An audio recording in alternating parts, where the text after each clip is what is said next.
6:30కి accident అయింది sir మన Siripuram circle దగ్గర.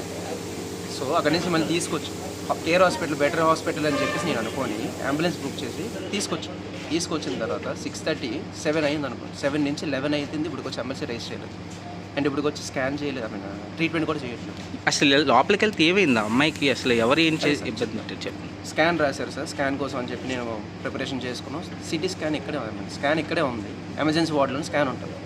స్కాన్ ఇక్కడ చేయకుండా ఫస్ట్ ఫ్లోర్ తీసుకెళ్ళి చివరి ఉంటుంది అనమాట, అక్కడికి వెళ్ళి చేశారు. చేసిన వాళ్ళు క్లాత్ పైన స్కాన్ చేసినా అవుతుంది సార్, అట్లీస్ట్ నాలెడ్జ్ అది.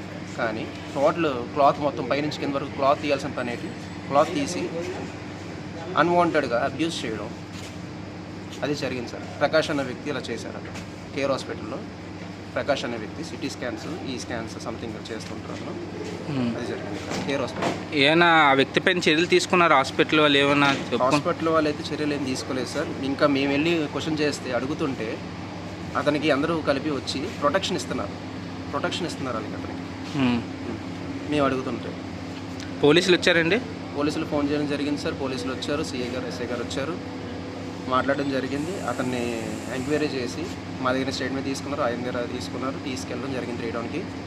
సరే సార్, ఓకే జరిగింది. ఏంటి న్యాయం కావాలని కోరుతున్నారు చెప్పండి.